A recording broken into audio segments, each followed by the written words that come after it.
ಕಳೆದ ತಿಂಗಳು ಚೀನಾ ದೇಶದಲ್ಲಿ ನಡೆದಿದ್ದಂತಹ ಶಾಂಘೈ ಶೃಂಗಸಭೆಯಲ್ಲಿ ಭಾಗಿಯಾಗಿದ್ದಂತಹ ಪ್ರಧಾನಿ ಮೋದಿಗೆ ಹತ್ಯೆಗೆ ಸಂಚು ನಡೆಸಲಾಗಿತ್ತು ಎಂಬಂತಹ ಸ್ಫೋಟಕ ಸಂಗತಿಯೊಂದು ತಡವಾಗಿ ಬೆಳಕಿಗೆ ಬಂದಿದೆ. ವಿಶ್ವದ ಪ್ರಭಾವಿ ನಾಯಕರನ್ನ ಹತ್ಯೆ ಮಾಡಲು ಅಮೆರಿಕ ಕೇಂದ್ರೀಯ ಗುಪ್ತಚರ ಸಂಸ್ಥೆಯಿಂದ ಟಾರ್ಗೆಟ್ ಮಾಡಲಾಗಿತ್ತು ಎನ್ನಲಾಗ್ತಾ ಇದೆ. ಫ್ರೆಂಡ್ ಅನ್ನುತ್ತಾ ಮೋದಿಯನ್ನ ಮುಗಿಸಲು ಸ್ಕೆಚ್ ಹಾಕಿದಂತಹ ಅಮೆರಿಕದ ಸಂಚಿನ ಬಗ್ಗೆ ರಷ್ಯಾ ಅಧ್ಯಕ್ಷ ಪುಟಿನ್ಗೆ ಮೊದಲೇ ಸುಳಿವು ಸಿಕ್ಕಿತ್ತು.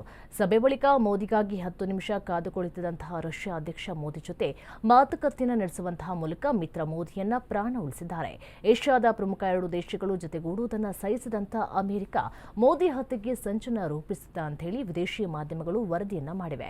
ಟ್ರಂಪ್ ಸುಂಕ ಸಮರಕ್ಕೆ ಡೋಂಟ್ ಕೇರ್ ಎಂದಿದ್ದಂತಹ ಮೋದಿ ರಷ್ಯಾದಿಂದ ಹೆಚ್ಚೆಚ್ಚು ಇಂಧನ ಖರೀದಿಸ್ತಾ ಇದ್ರು. ಬಲಾಢ್ಯವಾಗಿ ಬೆಳೆತಾ ಇರುವಂತಹ ಭಾರತದ ಮೇಲೆ ಅಮೆರಿಕದ ಹದ್ದಿನ ಕಣ್ಣು ಬಿದ್ದು ಮೋದಿ ಹತ್ಯೆಗೆ ಸಂಚು ರೂಪಿಸಲಾಗಿತ್ತು ಎನ್ನಲಾಗ್ತಾ ಇದೆ. ಮೋದಿ ಹತ್ಯೆಗೆ ಸಂಚನ್ನ ರೂಪಿಸಲಾಗ್ತಾ ಇದೆ ಅಂತ ಹೇಳಿ ಸುದ್ದಿ ಬರ್ತಾ ಇದೆ. ಯಾವಾಗಲೂ ಕೂಡ ಅಷ್ಟೇ ಪಾಕಿಸ್ತಾನ ಮತ್ತೆ ಭಾರತದ ಮಧ್ಯೆ ಒಂದು ಆಪರೇಷನ್ ಸಿಂಧೂರ ಅನ್ನುವಂಥ ಹೆಸರಲ್ಲಿ ಏನೋ ಯುದ್ಧ ರೀತಿಯಲ್ಲಿ ಆಯಿತು. ಆಗಲೂ ಕೂಡ ಅಮೆರಿಕದ ಅಧ್ಯಕ್ಷ ಟ್ರಂಪ್ ಹೇಳಿದ್ರು, ಇಲ್ಲ ನಾನು ಪಾಕಿಸ್ತಾನಕ್ಕೆ ಮತ್ತು ಭಾರತಕ್ಕೆ ಇಬ್ಬರನ್ನು ಕೂರಿಸ್ಕೊಂಡು ಮಾತನಾಡಿದ್ದೆ, ನಾನು ಬೇಡ ಇದೊಂದು ಯುದ್ಧ ರೀತಿ ನಡೆಸ್ತಾ ಇದ್ದೀರಾ, ಆಪರೇಷನ್ ಸಿಂಧೂರ ಅನ್ನುವಂಥ ಹೆಸರಲ್ಲಿ ನಡೆಸ್ತಾ ಇದ್ದೀರಾ, ಇದು ಬೇಡ ಅಂತೇಳಿ ನಾನು ಪಾಕಿಸ್ತಾನಕ್ಕೂ ಹೇಳಿದ್ದೆ, ನಾನು ಭಾರತಕ್ಕೂ ಹೇಳಿದ್ದೆ ಅಂತೇಳಿ ಟ್ರಂಪ್ ಹೇಳ್ತಾ ಇದ್ರು. ಎಲ್ಲರೂ ಕೂಡ ಬೆಚ್ಚಿ ಬಿದ್ದಿದ್ರು. ಹಾಗಾದ್ರೆ ಬಲಾಢ್ಯವಾದಂತಹ ಮೋದಿ, ಸ್ಟ್ರಾಂಗ್ ಮೋದಿ, ಎಲ್ಲವನ್ನು ಕೂಡ ಆಲೋಚನೆ ಮಾಡುವಂತಹ ಮೋದಿ, ಯಾರ ಸಹಾಯವನ್ನ ಕೇಳದೆ ದಿಟ್ಟ ನಿರ್ಧಾರವನ್ನ ತೆಗೆದುಕೊಳ್ಳುವಂತಹ ಮೋದಿ ಅದು ಹೇಗೆ ಒಂದು ಅಮೆರಿಕದ ಟ್ರಂಪ್ ಮಾತನ್ನ ಕೇಳಿ ಭಾರತ ಮತ್ತು ಪಾಕಿಸ್ತಾನದ ಆಪರೇಷನ್ ಸಿಂಧೂರವನ್ನ ನಿಲ್ಲಿಸಿದ್ರು?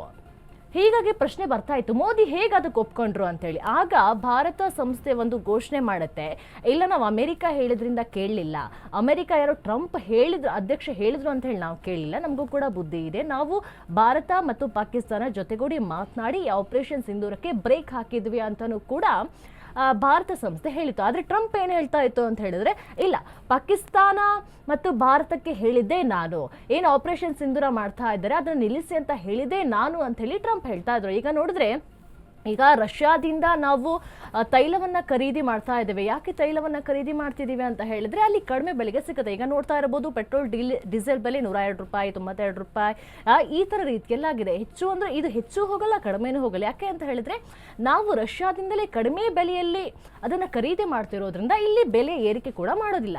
ಈ ಒಂದು ರಷ್ಯಾದಿಂದ ಯಾವಾಗ ನಾವು ತೈಲವನ್ನ ಖರೀದಿ ಮಾಡ್ತಾ ಇದ್ವಿ ಅದನ್ನ ಅಮೆರಿಕ ಸಹಿಸ್ಕೊಳ್ಳೋದಿಲ್ಲ.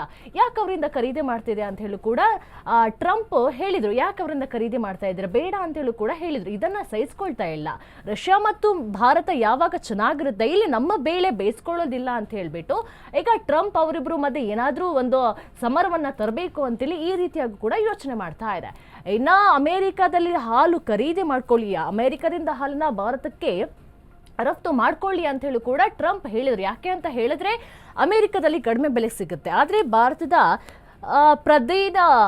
ಪ್ರಧಾನಿ ನರೇಂದ್ರ ಮೋದಿ ಅವರು ಕೂಡ ಅದನ್ನು ಒಪ್ಕೊಳ್ಳಿಲ್ಲ. ಈಗ ಮೋದಿಯ ಹತ್ಯೆಗೆ ಪ್ಲಾನ್ ಮಾಡಿದ್ರು ಅಂತ ಏನು ಹೇಳಲಾಗ್ತಾ ಇದೆ, ಆದರೆ ಈಗ ಅವರನ್ನ ಬಚಾವ್ ಮಾಡಲಾಗಿದೆ, ಪುಟಿನ್ ಅವರನ್ನ ಬಚಾವ್ ಮಾಡಲಾಗಿದೆ. ಈಗ ಮೋದಿ ಮತ್ತೆ ಪುಟಿನ್ ಇಬ್ಬರು ಕೂಡ ಸ್ನೇಹ ಸಂಬಂಧದಲ್ಲಿ ಇರೋದ್ರಿಂದ ಈಗ ಒಂದು ಅಮೆರಿಕಕ್ಕೂ ದೊಡ್ಡ ಒಂದು ಕೆಂಗಣ್ಣು ಅಂತಾನೆ ಹೇಳ್ಬೋದು. ಯಾಕೆ ಅಂತ ಹೇಳಿದ್ರೆ ಪುಟಿನ್ ಅವರನ್ನ ಬಚಾವ್ ಮಾಡಿರೋದು, ಅವ್ರ ಕಾರ್ನಲ್ಲಿ ಕೂರಿಸ್ಕೊಂಡು ಇದ್ರ ಬಗ್ಗೆ ಮಾತನಾಡಿದ್ರು ಅಂತ ಹೇಳಿ ಕೂಡ ಸುದ್ದಿ ಬರ್ತಾ ಇದೆ.